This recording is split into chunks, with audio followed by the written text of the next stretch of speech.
Bonjour Monsieur Radon Miguel, bienvenue sur notre plateau. Bonjour, Géraldine Joseph, merci beaucoup de m'accueillir. Pouvez-vous vous présenter en quelques mots? Donc, je suis Miguel Radon, directeur de Réseau Entreprendre Martinique. J'ai préalablement travaillé à la Chambre de commerce pendant 10 ans sur l'accompagnement des entreprises et des entrepreneurs. Alors, dites-nous, qu'est-ce que Réseau Entreprendre? Qu'est-ce que cela signifie? Qu'est-ce que vous faites? Expliquez-nous. Alors, Réseau Entreprendre, c'est une association, loi 1901, de droit privé, qui accompagne les créateurs, dirigeants et repreneurs d'entreprises en Martinique et ailleurs. Nous dépendons d'une fédération avec 65 associations dans 10 pays. Donc c'est un réseau qui est relativement structuré. Au niveau international, ce sont près de 10 000 entrepreneurs près de 14 000 entrepreneurs qui sont membres de notre communauté, Réseau Entreprendre. Et donc quand je parle d'accompagner, c'est un accompagnement qui est à la fois financier et humain.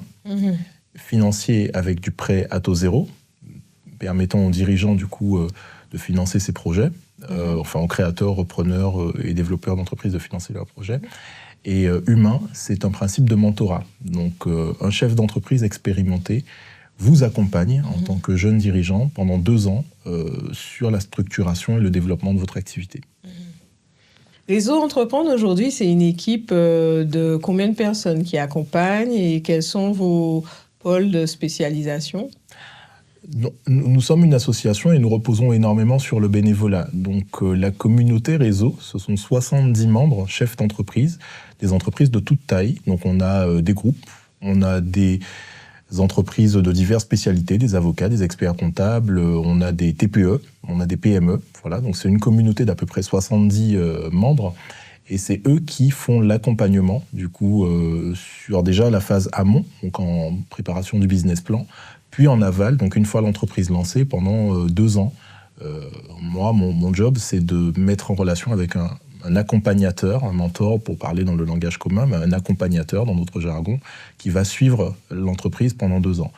En équipe opérationnelle, nous sommes 3 personnes au sein de l'association, donc 3 salariés. Et donc, en termes de structure, on a un conseil d'administration avec 14 membres qui donne les grandes impulsions de l'association et un bureau qui gère un peu au quotidien, donc avec un président, trésorier, vice-président, etc. Voilà, donc toute cette belle communauté, grosso modo, entre les bénévoles, l'équipe salariée et les lauréats, donc ceux que nous accompagnons, c'est à peu près 160 personnes. Quels sont les profils, justement, des personnes qui viennent dans cette association? Alors, vous avez parlé de groupes, vous avez parlé d'entreprises, mais en général, qu'est-ce qu'ils recherchent et quel type d'entrepreneurs qui poussent les portes de Réseau Entreprendre? Oui.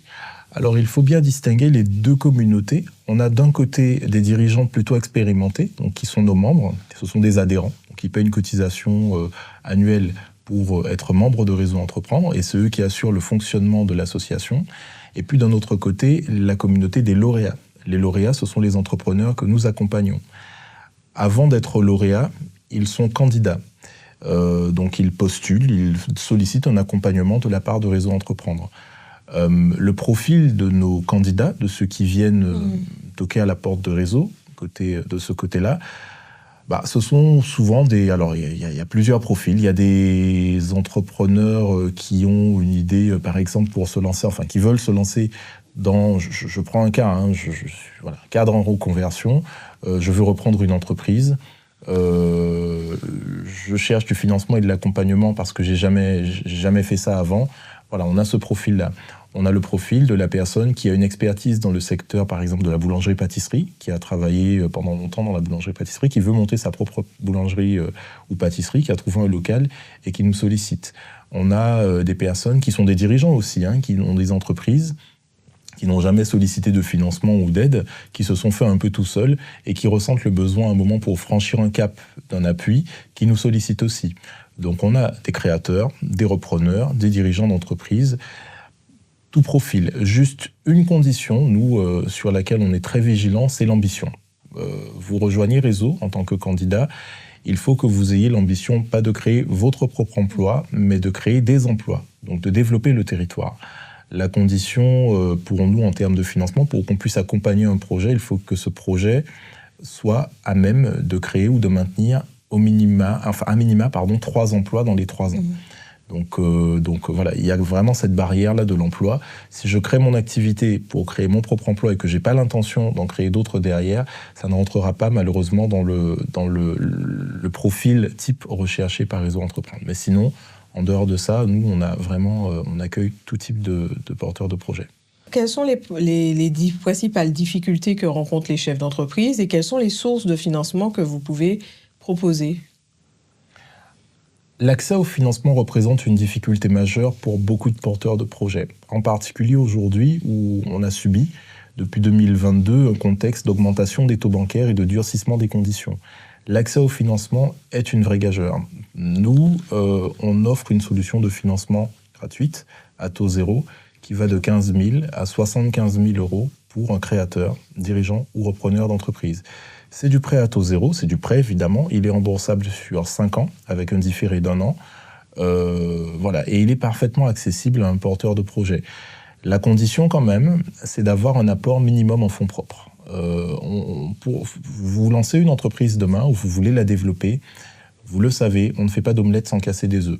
Personne ne prêtera de l'argent à quelqu'un qui n'est pas en capacité d'injecter de l'argent dans son propre projet.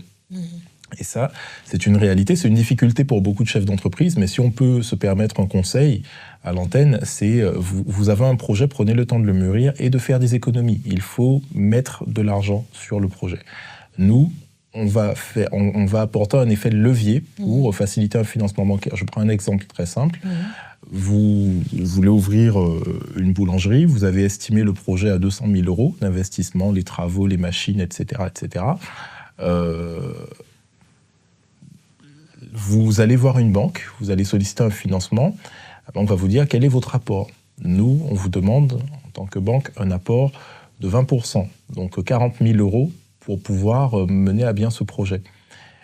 Ce sera la condition, dans tous les cas. Ce sera dans la plupart des cas, on va le dire, ce sera la condition. Alors, si le porteur de projet est jeune, il a un emplacement hyper stratégique, il est très très très motivé, allez, s'il apporte 10%, 20 000 euros, ça pourra dans certaines conditions passer.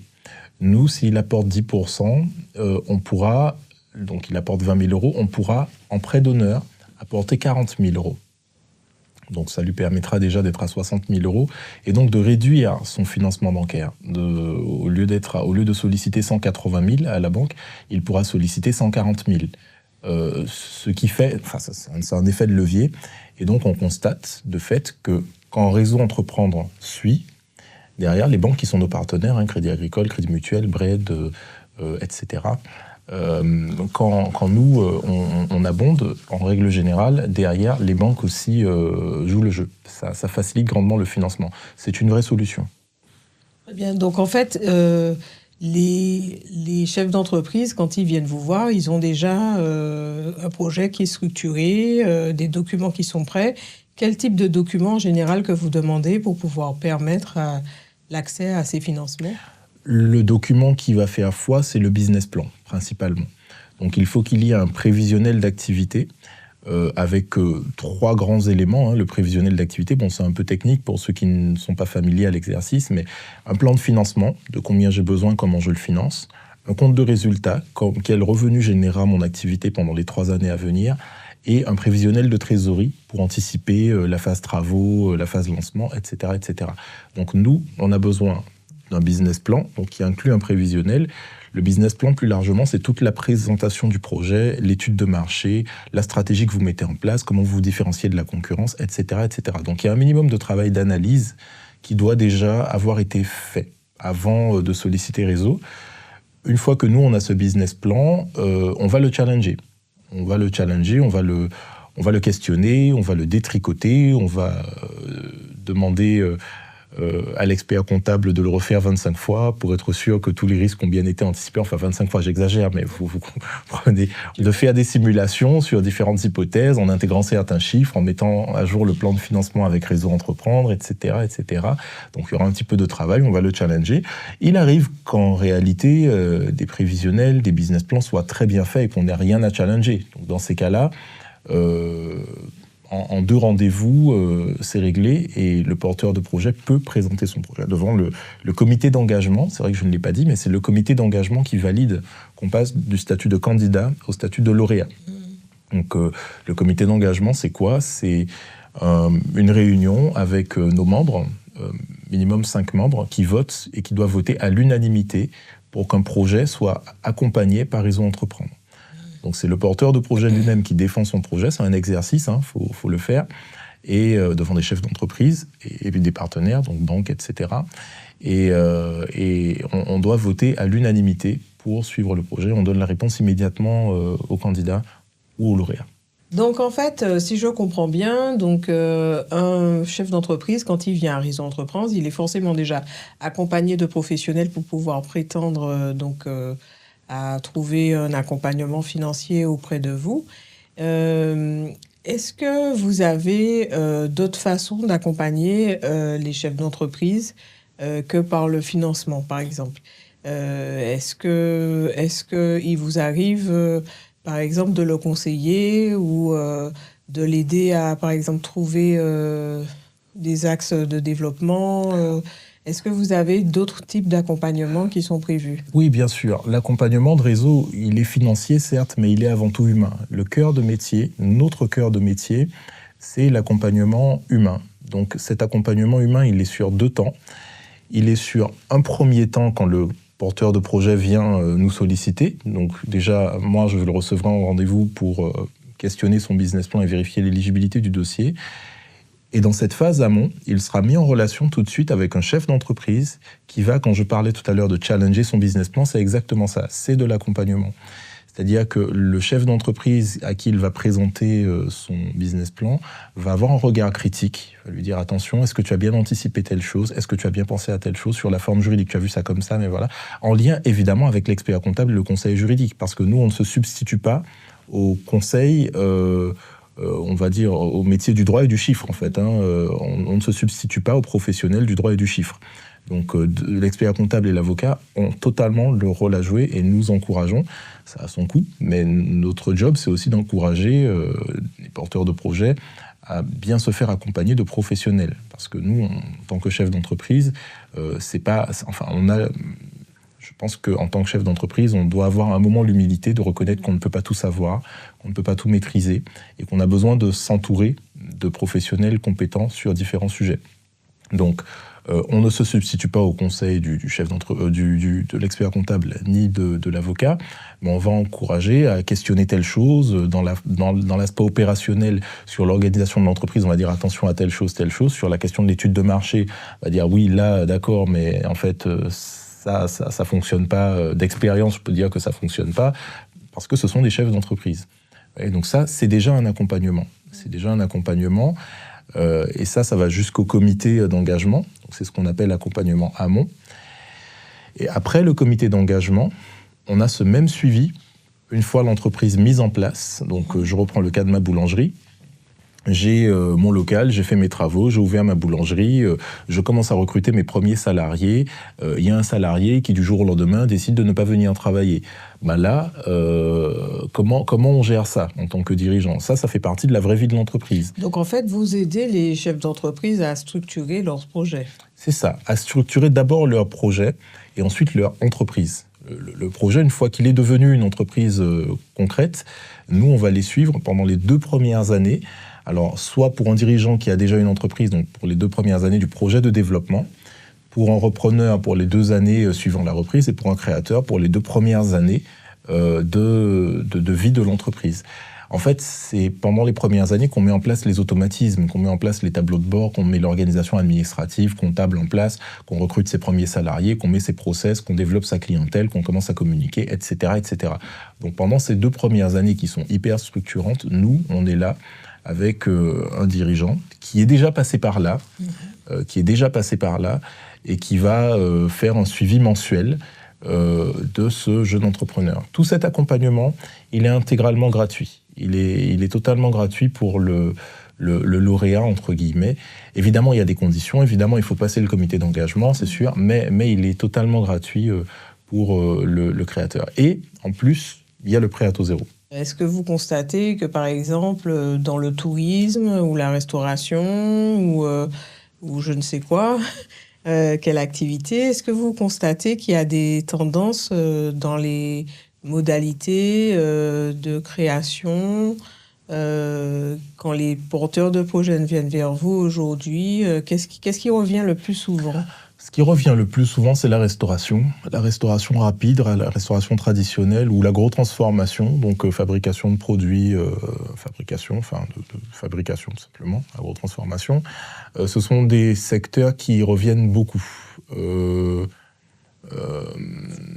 pense qu'il y a eu un effet post-Covid, où le modèle de la restauration a été revu, mais il y a aussi une vraie tendance de fond qui est l'évolution des modes de vie, en fait. Aujourd'hui, la restauration hors domicile prend de plus en plus de place. Les gens cuisinent de moins en moins, mangent de plus en plus dehors. Donc, il y a une offre qui est pléthorique, certes, mais parallèlement, elle est alimentée par une demande croissante. Donc, c'est un secteur, si on prend les études nationales, les études internationales, etc., la restauration hors domicile est un secteur qui n'est pas facile, hein, il faut le dire, mais qui a le vent en poupe. Et nous, on le constate bien. Donc, on a presque dû réguler, où on est plus exigeant sinon sur les projets de restauration parce qu'on en reçoit énormément. Donc si je comprends bien, vous avez accompagné beaucoup de chefs d'entreprise. Est-ce que vous pouvez nous donner un état des lieux du nombre d'entreprises que vous avez accompagnées, du nombre de lauréats que vous avez eus pour justement les demandes de prêts que vous accordez, et puis quelles sont vos perspectives sur les prochaines années ? Oui. Donc, on a en tout accompagné une centaine de lauréats. On est à 104 lauréats accompagnés. Réseau Entreprendre Martinique existe depuis 2012. Et depuis 2012, donc, nous avons une centaine d'entrepreneurs qui ont été accompagnés par Réseau Entreprendre Martinique. On a une vraie accélération du nombre de lauréats accompagnés parce qu'on a une augmentation considérable de la demande. Donc, l'année dernière, et sur cette année, on est sur la même tendance, on a accueilli plus de 200 demandes. Et donc l'année dernière, on a eu 20 lauréats accompagnés en 2023. Cette année, on vise 15 lauréats accompagnés, on est déjà à 11. Donc il y a vraiment de la demande.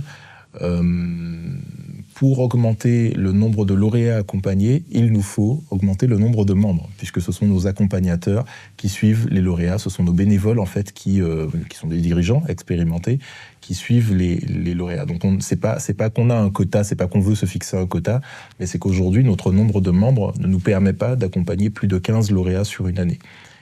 Et pour bien les accompagner, parce qu'on a un taux de survie très élevé, à 5 ans on a 86% de survie de nos entreprises, il faut des membres. Il nous faut plus de membres. Donc on préfère dire non et bien accompagner ce qu'on a plutôt que de dire oui et du coup de ne pas pouvoir derrière accompagner tous les autres. Donc en termes de perspective, pour les années à venir, nous, on va rester sur un volume d'à peu près 15 lauréats par an. L'objectif, c'est de développer notre nombre de membres. Aujourd'hui, on a 70 bénévoles. L'idée, c'est d'en avoir une centaine d'ici 3 ans. Et puis parallèlement, il y a des problématiques de territoire. On constate qu'il y a un vieillissement de la population des dirigeants d'entreprise. Il y a un vrai potentiel sur la reprise d'entreprise. Donc nous, c'est un sujet sur lequel on veut mettre l'accent dans les prochaines années. Là, on a accueilli depuis le début de l'année une dizaine de demandes de reprise. C'est pas assez. C'est pas assez. Il faut en faire plus. On aura sans doute 5 ou 6 repreneurs accompagnés d'ici la fin de l'année, mais il y a du potentiel pour plus. Donc la reprise d'entreprise, c'est un vrai sujet pour nous. On encourage d'ailleurs des créateurs à s'orienter plutôt vers la reprise parce qu'il y a du potentiel sur le territoire. La question du retour au pays, entre guillemets, aussi est un sujet pour nous. C'est un sujet pour le développement économique du territoire. Si Il n'y a plus personne pour consommer, pour produire, etc. Si le pays se vide, ce sera problématique. Donc nous, on travaille sur la question de l'attractivité. L'idée, c'est d'aller chercher des personnes qui sont parties pour faire leurs études, qui ont un début de vie professionnelle dans l'Hexagone ou ailleurs, et qui envisagent de rentrer et de leur dire « cette offre existe, vous pouvez rentrer, il y a des possibilités en entrepreneuriat, vous avez possibilité d'être accompagné, d'avoir du financement, etc. » Et puis un autre sujet qui nous est cher, c'est la question de la responsabilité ou de l'impact environnemental, sociétal des entreprises. Aujourd'hui, nous sommes sur un modèle de fonctionnement capitaliste, libéral, qui ne peut pas continuer de fonctionner, surtout sur nos territoires. Donc notre job pendant les prochaines années va être de sensibiliser et de préparer à la fois notre communauté de lauréats et notre communauté de membres, le grand public aussi, à ces transformations et à ces transitions de modèles. Très bien. Est-ce que vous avez un conseil à donner aux chefs d'entreprise ? Ne restez pas seul. Aucun entrepreneur ne doit rester seul. Entreprendre, c'est un vrai défi, surtout sur nos territoires. Quelqu'un a dit, si vous réussissez en Martinique, vous pouvez réussir partout dans le monde. C'est pas simple. Et vous avez besoin d'une communauté, vous avez besoin de professionnels à vos côtés, vous avez besoin d'experts comptables, d'avocats, de banquiers. Vous avez besoin de conseillers, alors on va peut-être pas prendre tout le monde, mais vous avez besoin d'un écosystème, d'intégrer un écosystème qui vous permettra de ne pas être seul. Donc le seul conseil que j'ai à vous donner, vous pouvez avoir la meilleure idée du monde, vous pouvez avoir la plus grande capacité de travail du monde, être un génie extraordinaire, excellent, etc. Vous ne réussirez pas seul. Donc ne restez pas seul si vous êtes entrepreneur. Très bien. Je vous remercie, Monsieur Radon, pour votre passage sur ce plateau. Et je vous souhaite une très bonne continuation. Merci de m'avoir invité. À très bientôt. À très bientôt. Au revoir. Au revoir. Entrepreneurs, j'espère que cette émission vous a permis de vous éclairer sur votre activité. À la prochaine.